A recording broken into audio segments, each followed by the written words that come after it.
Hey there, Sharon Horne-Ellstrom here. Welcome to day 357 of our Be a Better You annual challenge. Today we are talking about and doing a confidence roundup. We've covered each of the rest of the 9 areas of the life framework: physical, mental, emotional, spiritual, financial, relationships, contribution, communication, and today we're going to cover confidence. What I mean by a roundup is we're simply asking ourselves 4 questions as we're closing out this year and our experience, focusing in on and actually paying attention to certain areas and aspects of our life that I would contend that the vast majority of us totally ignore. And I think confidence is often one of these. We just go through our lives and through the daily motions without ever thinking about, number 1, being self-aware, number 2, thinking about the impact we have on other people. And one of the best ways to positively impact other people, our kids, our coworkers, people we're in organizations and committees with, is by setting a good example. And by being confident, believing in ourselves, being true to our word, doing what we say we're going to do, treating people with kindness, all of those things enhance and build our confidence and set a great example for other people. You know, it's whether it's with our kids or with the people that we interact with on a regular basis. We can't expect people to do things that we're not doing. If we behave in a certain way, chances are they're going to behave in that way, positive and negative. So I say let's do as many positive things as we can to influence them so that everybody becomes better and the world becomes a better place. So what does the roundup entail? We've covered it 8 times before, but if you're just joining me, let's go through it.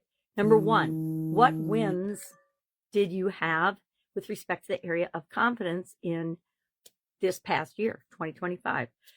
Did you make your first video? Did you do a presentation? Did you reach out and call somebody? Did you do something that stretched your comfort zone? Because that in and of itself is how we increase our confidence. Nothing happens in our comfort zone except to keep us the same exact way that we are right now. So if you're perfectly happy with how you are, you're living a joyful, fulfilled, all the good things life, then just keep doing what you're doing. But if you're not, if there's one area of your life that you feel like you'd like to see some improvement in, the way to do that is to step out of your comfort zone. And it takes confidence and courage and bravery to step out of our comfort zone, right? Our subconscious and everything about us as human beings is designed to keep us safe and to keep us basically in the same loop. Even if it's a negative, bad situation or loop, we will stay in that situation because we're more afraid of something new and changing than we are of the bad situation that we find ourselves in. I never actually believe that. And, you know, when you're looking at situations outside of yourself, you see things clearly. But when you're looking at yourself and your own situation, it's often very clouded and hard to see. So what wins did we have in this past year? That's number 1. I say brainstorm and list out as many as you possibly can with respect to the area of our confidence, our self-confidence, right? Number 2, lessons learned. Did you have any big ahas, epiphanies, or lessons that you learned that had something to do with your level of confidence? Maybe you missed out on a promotion at work or a huge opportunity that you didn't even see until after it was too late because you didn't feel confident enough to go for it, to go after that. Maybe you didn't pick up the phone and call that person. The worst are when you thinking about a person and you know you should give them a call, and then all of a sudden you find out that they passed away. The older we get, the more often that happens. Thirdly, we're going to look at, and I say just pick 3 of those things because usually they involve a negative situation or something that we don't want. And we want to take the lesson with us into next year, but we don't want to take any of the negative energy that's attached to that experience, right? Because if we keep that, it goes to work in our subconscious and starts serving us up more of those type experiences, which is usually the exact opposite of what we don't want. That's why it's so powerful to think about the things that you want and visualize them, not about the things that you don't want or that you don't have the thing that you want yet. That's the fastest way to prevent yourself from getting the things that you want, is by focusing on that you don't have it yet, right? Or that you don't have it. So the third thing we're going to look at as part of our confidence roundup is, what is your biggest confidence challenge still at the end of this year? Because we want to make sure we deal with that either before the end of the year or the beginning of next year, so that we don't take that with us throughout the whole year next year and struggle. And then finally, 3 things about your confidence that maybe it's a habit, Maybe it's uh, a ritual or routine or something that you're thinking about starting or doing that will enhance your confidence.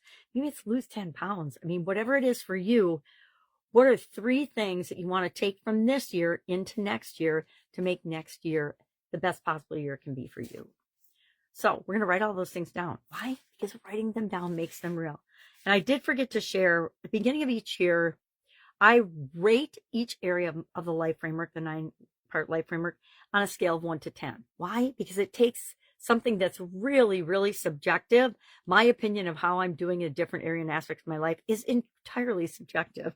So how do I make that more objective and easy to measure and see how am I doing by the end of the year? So I rated it a 5+ at the beginning of the year, and I rated it an 8 about a week or two ago when I did this exercise again. Now that shows me that I've had massive improvement in my own level of self-confidence, right? And it's interesting. I prioritize this. And then the other thing I do is I prioritize these 9 life framework areas on a scale of 1 to 9. 1 is the most important one, 2, 3, etc., up to 9. And I rated this one, or prioritized this one, a 6 at the beginning of the year and a 6 at the end of the year. So I feel pretty confident in that rating that I had massive improvement, but I'm rating it the same priority because I want to keep it in mind, but it's definitely not one of my top 3. So that's what we're doing today. I also have been pulling a card out of the relationship deck and grabbing a saying and some affirmations out of Louise Hay's Power Thoughts. And I always forget to share it. So I'm going to do it right now, right along with you. I'm going to pull a card. We'll see what it is. That's always interesting when you do it with an audience. You never know what's going to show up. And usually a card like this one will pop out as, hey, this is what you need to see today, which I find fascinating that works. I mean, how does the universe know? Or is it like horoscopes? It's so general that you can always find something that you can relate to in it. What do you got today? Let's see if it's a duplicate. That would be funny. I intend to co-create from my place of positive attraction, meaning I'm focusing on what I want today. I'm not focusing on what I don't have or I don't want. So I'm not going to read the back. Too tiny. Let's see what Louise Hay has to say. Again, I just span through it and pick a page. I am at peace with the elements of nature.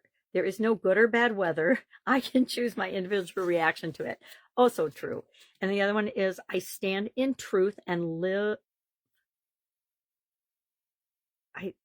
That doesn't even make sense. I stand in truth and live and move in joy. Oh, and live and move in joy. I stand in truth. I stand in truth. Boy, and live and move in joy. Boy, that was a hard one. That will probably not be one that I adopt for the long term if I can't even read it. All right. Any questions? Any help with this? Any rub points or friction points that you're like, I cannot think of any wins I had last year in the area of confidence? Ouch. That tells you your biggest challenge right there, doesn't it? Or I had all these things happen that chipped me and knocked me down confidence-wise, and I didn't learn the lesson from them. So there's your biggest challenge. Go back, look at those situations. Just observe them. Don't judge them. Don't beat yourself up about them. Just watch it over in your head and say, okay, well, what lesson do I need to learn here? And take that with you. All right. Have an awesome day. If I can help in any way, ask. Otherwise, I will, of course, be with you tomorrow.